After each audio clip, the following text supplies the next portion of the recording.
RJ civil service അക്കാദമിയിലേക്ക് ഏവർക്കും സ്വാഗതം. ഇന്ന് LS സ്കോളർഷിപ്പുമായി ബന്ധപ്പെട്ട് പരിസര പഠനത്തിൽ നിന്നുള്ള രണ്ടാമത്തെ ചാപ്റ്ററായ ഇലക്യമുണ്ട് പറയാൻ എന്ന പാഠഭാഗവുമായി ബന്ധപ്പെട്ട ചോദ്യങ്ങളാണ് ഡിസ്കസ് ചെയ്യുന്നത്. ധാരാളം ചോദ്യങ്ങൾ LS സ്കോളർഷിപ്പിന് ഈ പാഠത്തിൽ നിന്ന് ചോദിക്കാറുണ്ട്. ഈ പാഠം സസ്യങ്ങളുടെ വേരുപടലവും അതുപോലെ ശിലാവിന്യാസവുമായി ബന്ധപ്പെടുത്തിയുള്ള പാഠമാണ്. ധാരാളം സംശയങ്ങൾ കുട്ടികൾക്ക് ഉണ്ടാകാൻ സാധ്യതയുള്ള പാഠമാണ്.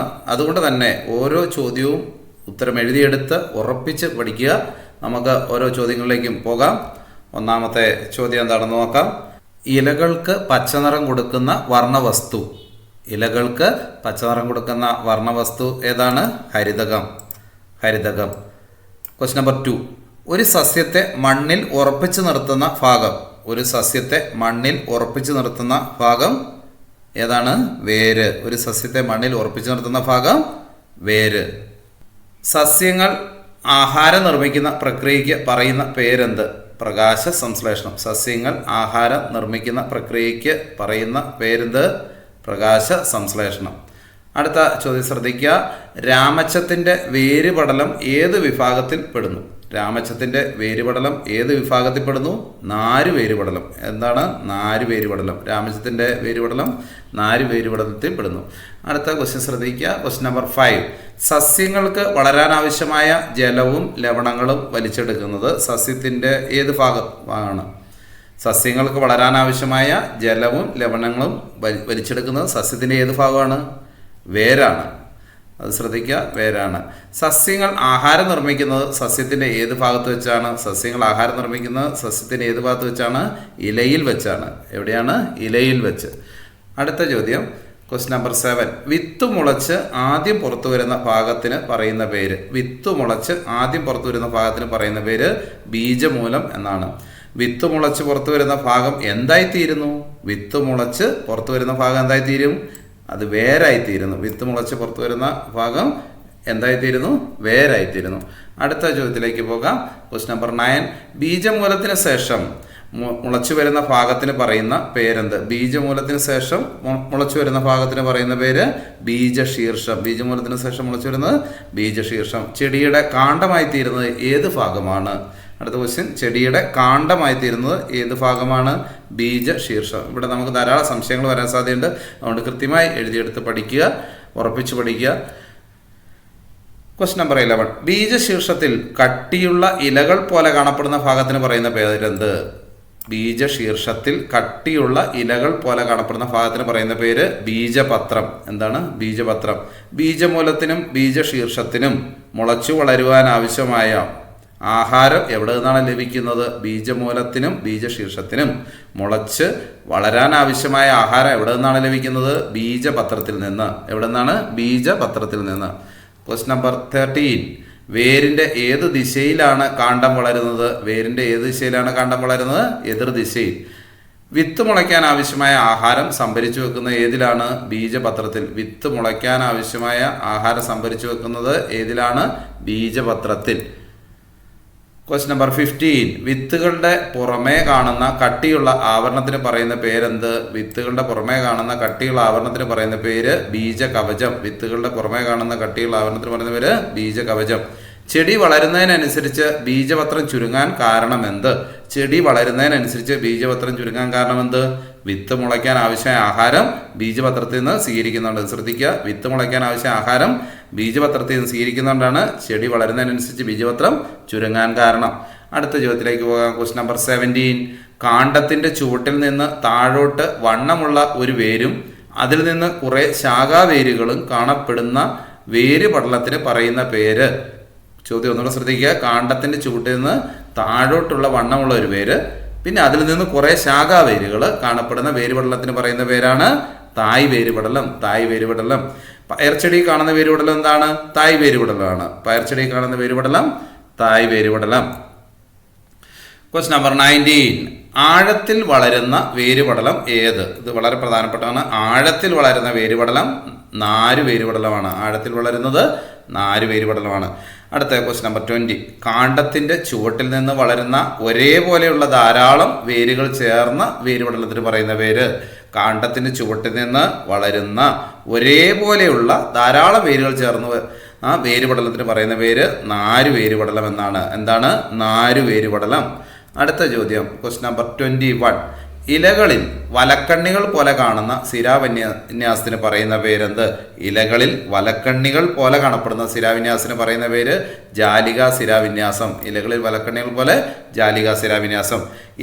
ഇലയിലെ സിരകൾ എല്ലാം പരസ്പരം കൂട്ടിമുട്ടാതെ ഇലഞ്ഞെട്ടിൽ നിന്നും തുടങ്ങി അഗ്രഭാഗത്തേക്ക് യോജിക്കുന്ന ശിരാവിന്യാസത്തിന് പറയുന്ന പേര്, ശ്രദ്ധിക്കുക, ചോദ്യം ശ്രദ്ധിക്കുക, ഇലയിലെ സിരകൾ എല്ലാം പരസ്പരം കൂട്ടിമുട്ടാതെ ഇലഞ്ഞെട്ടിൽ നിന്ന് തുടങ്ങി അഗ്രഭാഗത്തേക്ക് യോജിക്കുന്ന ശിരാവിന്യാസത്തിന് പറയുന്ന പേര് സമാന്തര ശിരാവിന്യാസം. എന്താണ്? സമാന്തര ശിരാവിന്യാസം. Question number 23. തായ് വേരുപടലം ഉള്ള സസ്യങ്ങളിലെ ഇലകളുടെ ശിരാവിന്യാസം ഏതാണ്? ഇത് വളരെ പ്രധാനപ്പെട്ടാണ്. ഇത് നമുക്ക് അങ്ങോട്ടും ഇങ്ങോട്ടും തെറ്റാൻ സാധ്യതയുള്ളതാണ്. ക്വസ്റ്റ്യൻ നമ്പർ 23 24, അതുകൊണ്ട് ശ്രദ്ധിക്കുക. തായ് വേരുപടലം ഉള്ള സസ്യങ്ങളിലെ ഇലകളുടെ ശിരാവിന്യാസം ജാലികാ ശിരാവിന്യാസമാണ്. എന്നാൽ നാരുവേരുപടലമുള്ള സസ്യങ്ങളുടെ ഇലകളിലെ ശിരാവിന്യാസം ഏതാണ്? നാരുവേരുപടലമുള്ള സസ്യങ്ങളുടെ ഇലകളുടെ ശിരാവിന്യാസം സമാന്തര ശിരാവിന്യാസമാണ്. എന്താണ്? സമാന്തര ശിരാവിന്യാസം. Question number 25. തെങ്ങിൻ്റെ വേര്, കവുങ്ങിൻ്റെ വേര്, പനയുടെ വേര്, തേക്കിൻ്റെ വേര്, ഇതിൽ കൂട്ടത്തിൽപ്പെടാത്തത് 4 തന്നിട്ടുണ്ട്. തെങ്ങിൻ്റെ വേര്, കവുങ്ങിൻ്റെ വേര്, പനയുടെ വേര്, തേക്കിൻ്റെ വേര്, ഇതിൽ കൂട്ടത്തിൽപ്പെടാത്തത് ഏതാണ്? തേക്കിൻ്റെ വേര് അല്ലേ? തേക്കിൻ്റെ വേര്. Question number 26. പനയോല, മുളയോല, തുളസിയില, നെല്ലോല, ഇതിൽ കൂട്ടത്തിൽപ്പെടാത്തത് ഏതാണ്? പനയോല, മുളയോല, തുളസിയില, നെല്ലോല, ഇതിൽ കൂട്ടത്തിൽപ്പെടാത്തത് ഏതാണ്? തുളസിയില. അടുത്ത ചോദ്യത്തിലേക്ക് പോകാം. Question number 27. ചോളം, ഗോതമ്പ്, നിലക്കടല, തിന, ഇതിൽ ഒറ്റയാൻ ആരാണ്? ചോളം, ഗോതമ്പ്, നിലക്കടല, തിന. ഇവിടെ 4 ഓപ്ഷൻ തന്നിട്ടുണ്ട്. 4 തന്നിരിക്കുന്നത്. ഇതിൽ ഒറ്റയാൻ ആരാണ്? നിലക്കടല. അടുത്ത, പയർമണിയിൽ എത്ര ബീജപത്രങ്ങളുണ്ട്? പയർമണിയിൽ എത്ര ബീജപത്രങ്ങളുണ്ട്? 2. പയർമണിയിൽ 2 ബീജപത്രങ്ങളുണ്ട്. നെന്മണിയിലെ ബീജപത്രങ്ങളുടെ എണ്ണം, നെല്ലിലെ നമുക്കറിയാം, നിങ്ങൾ കണ്ടിട്ടുണ്ടാവും, മുളച്ചു വരുന്ന ബീജപത്രങ്ങളുടെ എണ്ണം 1. നെന്മണിയിലെ ബീജപത്രങ്ങളുടെ എണ്ണം 1. ഒരു ബീജപത്രം മാത്രമുള്ള സസ്യങ്ങൾക്ക് പറയുന്ന പേരെന്ത്? ഒരു ബീജപത്രം മാത്രമുള്ള സസ്യങ്ങൾക്ക് പറയുന്ന പേര് ഏക ബീജപത്ര സസ്യങ്ങൾ. അതിനകത്ത് തന്നെയാണ് ഏകം 1. ഏക ബീജപത്ര സസ്യങ്ങൾ. അടുത്ത ചോദ്യം ശ്രദ്ധിക്കുക. തായ് വേരുപടലം ഉള്ള സസ്യങ്ങളിലെ ബീജപത്രങ്ങളുടെ എണ്ണം 2. ഇതും നമുക്ക് തെറ്റിപ്പോകാൻ സാധ്യതയുണ്ട്. തായ് വേരുപടലമുള്ള സസ്യങ്ങളിലെ ബീജപത്രങ്ങളുടെ എണ്ണം എപ്പോഴും 2 ആയിരിക്കും. എന്നാൽ ക്വസ്റ്റ്യൻ നമ്പർ 32 നോക്കിയേ. നാരുവേരുപടലമുള്ള സസ്യങ്ങളിലെ ബീജപത്രങ്ങളുടെ എണ്ണം 1. തായ് വേരുപടലം 2, നാരുവേരുപടലമുള്ള സസ്യങ്ങളിലെ ബീജപത്രങ്ങളുടെ എണ്ണം 1. അടുത്ത ചോദ്യത്തിലേക്ക് പോകാം. ചോദ്യം 33ാമത്തെ ചോദ്യമാണ്. ദ്വിബീജപത്രമുള്ള സസ്യങ്ങളുടെ ഇലകളിൽ ഏതു തരം ശിരാവിന്യാസമാണ്? ദ്വിബീജം, അപ്പോൾ 2 ഉണ്ട് ഇവിടെ. ദ്വിബീജപത്രമുള്ള സസ്യങ്ങളുടെ ഇലകളിൽ ഏതു തരം ശിരാവിന്യാസമാണുള്ളത്? ജാലികാ ശിരാവിന്യാസം. ദ്വിബീജപത്രമുള്ള സസ്യങ്ങളുടെ ഇലകളിൽ ജാലികാ ശിരാവിന്യാസമുള്ളത്. ഇനി ഏകബീജപത്രമുള്ള സസ്യങ്ങളുടെ ഇലകളിൽ ഇവിടെയും ധാരാളം സംശയങ്ങൾ അങ്ങോട്ടും ഇങ്ങോട്ടും നമുക്ക് വരാണ്ട്, അതുകൊണ്ട് കൃത്യമായി എഴുതി പഠിക്കുക. ഏകബീജപത്രമുള്ള സസ്യങ്ങളുടെ ഇലകളിൽ എന്താണ്? സമാന്തര ശിരാവിന്യാസമാണുള്ളത്. സമാന്തര ശിരാവിന്യാസം. ദ്വിബീജത്തിൽ ജാലിക, ഏകബീജത്തിൽ സമാന്തര. അടുത്ത ചോദ്യത്തിലേക്ക് പോകാം. 35ാമത്തെ ചോദ്യം. മുത്തങ്ങാച്ചെടിയിൽ ഏതുതരം വേരുപടലാണുള്ളത്? മുത്തങ്ങാച്ചെടിയിൽ 4 വേരാണുള്ളത്. 4 വേരുപടലാണുള്ളത്. മുത്തങ്ങാച്ചെടിയിൽ 4 വേരുപടലം. ഇനി വേര് 4 വേരും, വേര് 4 വേരും, ഇല ജാലികാ ശിരാവിന്യാസമുള്ള നമ്മുടെ വീട്ടുപറമ്പിൽ സർവ്വസാധാരണ കാണുന്ന സസ്യം. ഒരു ചെടിയുടെ വേര് 4 വേരായിരിക്കും. അതേപോലെ ഇലയാണെങ്കിൽ ജാലികാ ശിരാവിന്യാസവും. ഇങ്ങനെ നമ്മുടെ വീട്ടുപറമ്പിൽ കാണപ്പെടുന്ന സസ്യം ഏതാണ്? ചേമ്പ്. വേര് 4 വേരും, ഇല ജാലികാ ശിരാവിന്യാസമുള്ള സസ്യമാണ് ചേമ്പ്.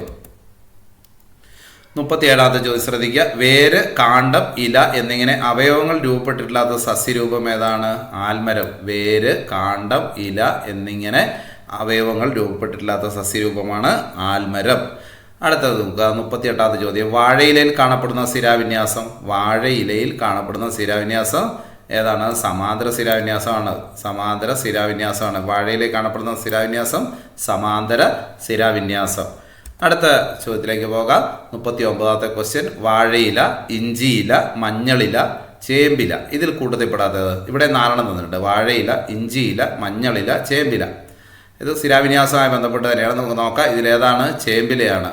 അപ്പോൾ വാഴയില, ഇഞ്ചിയിലെയും മഞ്ഞളിലെയും വേറൊരു ശിരാവിന്യാസമാകുമ്പോൾ ചേമ്പിലയാണ് ഇതിൽ നിന്ന് വ്യത്യസ്തമായിരിക്കുന്നത്.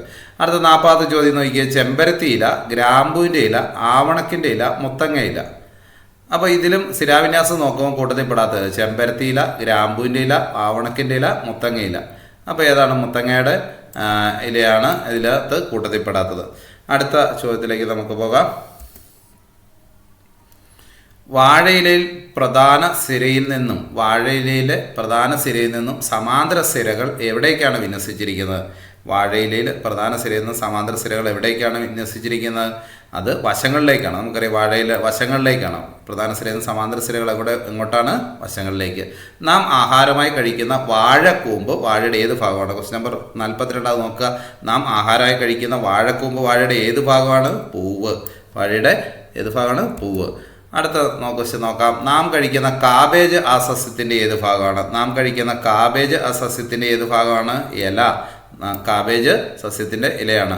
ഇനി ഇലയും പൂവും കായും എല്ലാം നമ്മൾ ആഹാരമായി കഴിക്കുന്ന ഒരു സസ്യമുണ്ട്. ഇലയും പൂവും കായും ആഹാരമായി കഴിക്കുന്ന സസ്യം ഏതാണ്? മുരിങ്ങ. ഇലയും പൂവും കായും കഴിക്കുന്ന സസ്യം മുരിങ്ങയാണ്. അടുത്ത ചോദ്യത്തിലേക്ക് പോകാം. 45ാമത്തെ ക്വസ്റ്റ്യൻ. ആഹാര നിർമ്മാണത്തിന് സസ്യങ്ങൾ സ്വീകരിക്കുന്ന വാതകം ഏതാണ്? Carbon dioxide. ഇനി 46ാമത്തെ ക്വസ്റ്റ്യൻ നോക്കുക. രണ്ട് ബീജപത്രമുള്ള സസ്യങ്ങൾക്ക് പറയുന്ന പേര് ദ്വിബീജപത്ര സസ്യങ്ങൾ. ഒരു ബീജപത്രമുള്ളതിന് ഏകബീജപത്രം. ഇവിടെ 2 ദ്വിബീജപത്ര സസ്യങ്ങൾ. അടുത്തത് 47ാമത്തെ ക്വസ്റ്റ്യൻ നോക്കാം. ഹരിതകമില്ലാത്ത സസ്യം കുമിളാണ്. അതിന് കൂൺ എന്നും പറയാറുണ്ട്. ഹരിതകമില്ലാത്ത സസ്യം ഏതാണ്? കുമിൾ അഥവാ കൂൺ. ഇനി അടുത്ത ക്വസ്റ്റ്യൻ നമ്പർ 48. ഏറ്റവും വലിയ ഇലയുള്ള ജലസസ്യം ഏതാണ്? ആനത്താമര. അടുത്തത് ക്വസ്റ്റ്യൻ നമ്പർ 49 നോക്കുക. കരിമ്പിൻ്റെ ഏത് ഭാഗമാണ് നാം ആഹാരമായി ഉപയോഗിക്കുന്നത്? കാണ്ഡം. ഏത് ഭാഗമാണ്? കരിമ്പിൻ്റെ കാണ്ഡമാണ് ആഹാരമായി ഉപയോഗിക്കുന്നത്. 50ാമത്തെ ക്വസ്റ്റ്യൻ. ഏറ്റവും വലിയ വൃക്ഷം ഏതാണ്? ജയന്റ് സൈക്കോയ. ഈ വീഡിയോയിൽ ആകെ 50 ചോദ്യങ്ങളാണ് ഉൾക്കൊള്ളിച്ചിരിക്കുന്നത്. ഇതിൻ്റെ രണ്ടാം ഭാഗത്തിൽ 40 ചോദ്യങ്ങൾ ഉൾക്കൊള്ളിച്ചിട്ടുണ്ട്. ഇതിന് ശേഷം ആ വീഡിയോ ഷെയർ ചെയ്യുന്നതാണ്.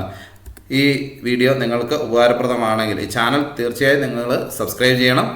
ഒപ്പം തുടർന്നുള്ള LSS സ്കോളർഷിപ്പുമായി ബന്ധപ്പെട്ട ക്ലാസ്സുകൾ ലഭിക്കുന്നതിന് വേണ്ടി താഴെയുള്ള ബെൽ ഐക്കൺ എനേബിൾ ചെയ്യുക.